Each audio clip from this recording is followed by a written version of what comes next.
I just thought I'd make a quick video really on the situation, the dynamic between Tyson Fury, Deontay Wilder, and obviously Wilder's official announcement via Fury for their rematch. I think it's February, which has been apparently signed and sealed. Obviously, there's going to be a period for an interim fight between now and then. Wilder, it looks like he's locked into fighting Luis Ortiz. And I have to say, I think I'm excited to see that. I appreciate Ortiz is probably hitting triple figures, or very close to being 100 years old. But I love watching Wilder fight. I like watching Ortiz fight when he's in against someone who's pushing him and testing him and can hurt him. And I'm excited for the fight. I'm excited for the rematch. And I don't think Wilder's getting enough credit for rematching Ortiz as he probably should.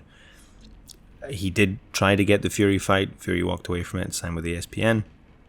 And I think I think Wilder has a lot to answer for, and a lot of the kind of hassle and the stick he's getting is absolutely fair and justified, especially in regards to the Dillian White situation.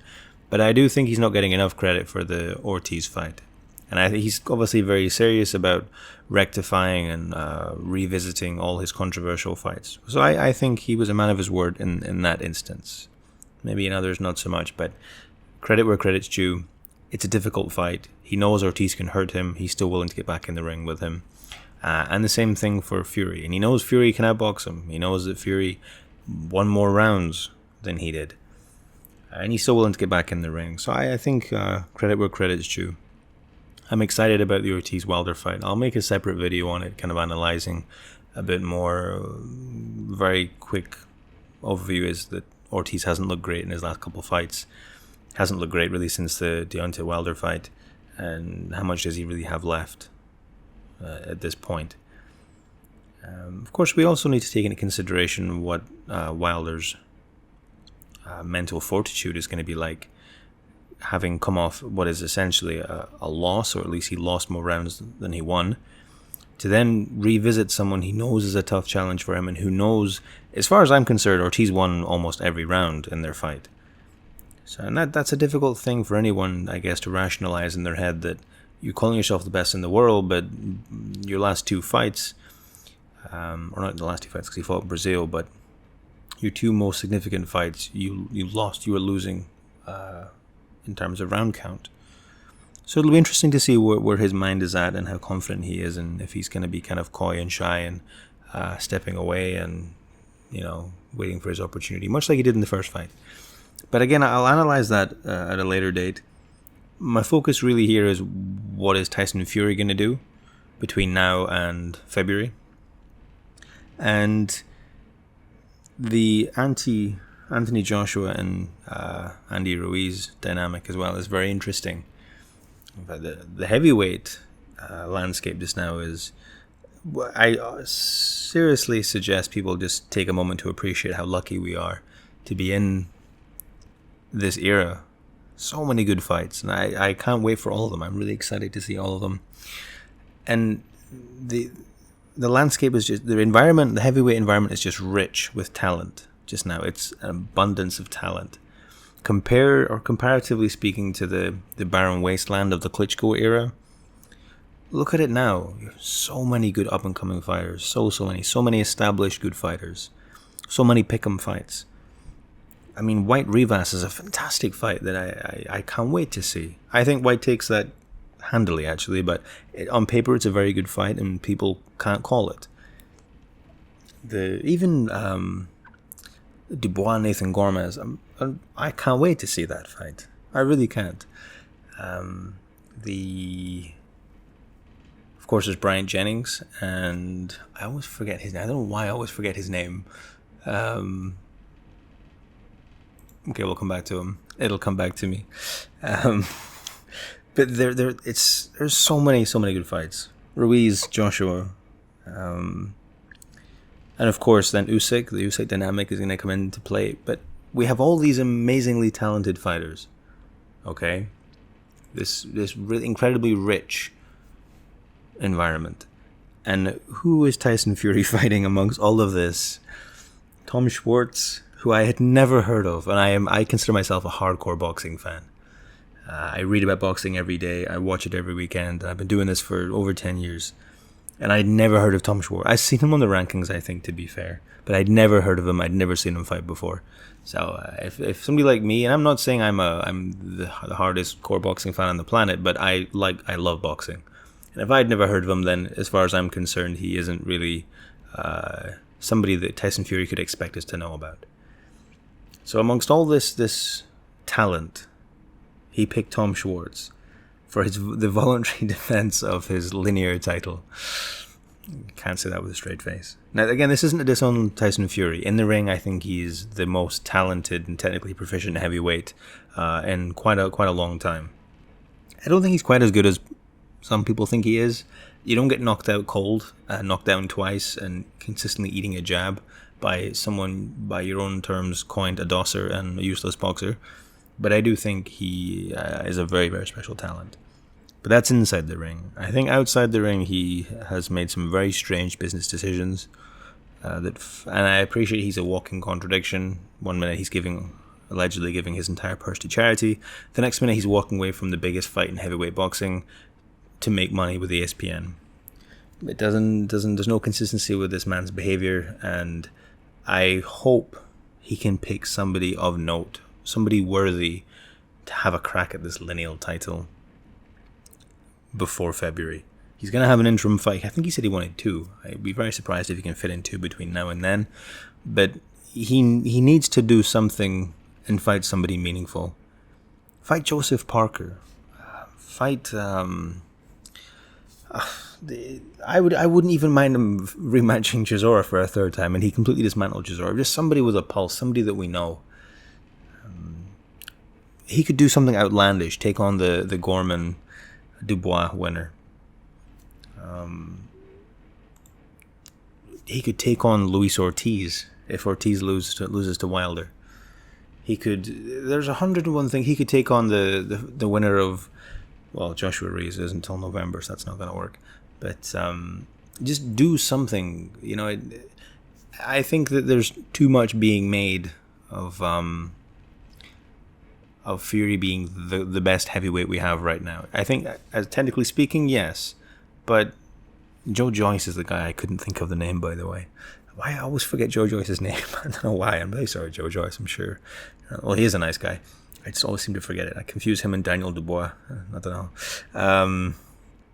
Anyway, having said all that, I would just love to see Fury fight someone with meaning. And he's had 2 title fights in his life. Can you believe this? All the hype that he gets. He's the ring number 1. He's a lineal champion. And he's had 2 title fights. 2! How is... And he's only won 1 of them. Like... It's ludicrous. It's absolutely insane. I find it very, very, very hard to believe that people get so crazy about this guy when he's been tested so little. There's so little evidence to support these claims. And I get quite passionate about it because there's nothing stopping him fighting better names consistently, instead of cherry picking these once in a while fights where he sees something that he can exploit. I think it was Hatman that made a video now I'm thinking about it, similar to this nature, in the sense that Mayweather cherry-picked and made himself look very good doing so. I think Mayweather was far more established than Fury would be in 3 lifetimes, but I do think that Klitschko was a very, very tactical pick. I think Wilder was a tactical pick, a risk, but a tactical pick. I honestly don't think Fury thought there was any risk against Wilder. Even when he was fat and overweight and having to lose weight and whatever, I honestly don't think he ever feared Deontay Wilder at any point. Which, for me, just further discredits what he did. But this isn't a video to discredit Tyson Fury. I'm imploring the guy to fight someone meaningful. Fight Dillian White, Oscar Rivas, winner, before Dillian White. Before Deontay Wilder. Please. Fight the winner of Dave Allen and David Price. I don't care. There's someone that we know, and I don't just mean British fans. said fight Brian Jennings, Joe Joyce winner. You know, fight somebody, please. Not another Tom Schwartz. Anyway, I think I've... again, I'm not ranting at Tyson Fury. I'm ranting at his business decisions. Because the opportunity is there to fight against some of the very, very best heavyweights we've seen for the last maybe 15 years. And to me, he's wasting his own talent by fighting people like Tom Schwartz. I mean, I'll give the guy a pass. He was coming back from a very long layoff, and I think Dillian White makes some very salient points. That we forget that Tyson Fury failed a steroids test. Or was it clenbuterol, I think? Like that kind of gets washed over. Like, oh yeah, he was on cocaine and he was drunk, but he was taking PEDs. Like, that's just facts. Let's not forget that. But anyway, he's came a long way. And I just think he's in a good opportunity now, especially with Joshua losing to Ruiz. I hope he makes the most and tries to capitalize on it. I think constraining himself to ESPN for a fan's selfish perspective wasn't a good idea. I don't think Joshua going... I don't think Joshua is signed to DAZN. He can fight anywhere he likes. At least I think so. I'm not sure. But I think Fury is now constrained to fighting on ESPN. So I didn't like that decision either. Of course, he does get respect for coming back and fighting Wilder. Huge respect to that. But I think he knew full well that he had the handling of him and he had the making of him. I actually... If we could look into his head, I think he would be surprised at how difficult Wilder was for him. And by difficult, I mean how often he was eating the jab and being knocked down and knocked out. I don't think he would ever have anticipated that. I think if you'd asked him even before he started his comeback, could he ever envision being knocked out by Wilder, knocked down and knocked out in 2 separate rounds, and for periods being outlanded, he would have said, absolutely not. I would fight him right now. I think I'm being so harsh on Fury because he has so much talent and I want to see it showcased. I think he could prove to be an all-time great if he just... I don't know. Maybe he has the thing about doing what the public want. He just wants to do the polar opposite of what people think he should do. And again, that's probably a testament to his mindset and his psyche, and that's fine. But anyway, I won't go on to the Ruiz Joshua or the Usyk. I think the video is long enough. But let me know your thoughts. Are you excited about the heavyweight scene as I am right now? About boxing in general? It's amazing to see the sport we love so much kind of coming back to life in such a major way. And again, I think we should relish the opportunity and make the most of it for while it's here, because I personally I'm worried that boxing might be in a bit of a bubble and there's just too much money in it and might kind of rise and fall in equal speeds. But let's end it on a high. There's so much to look forward to. That July 20th card is just ridiculous. It's next week. I'm excited for it. I can't wait. I can't wait to see Dave Allen and David Price. I'm so excited. Take care, folks. See you soon.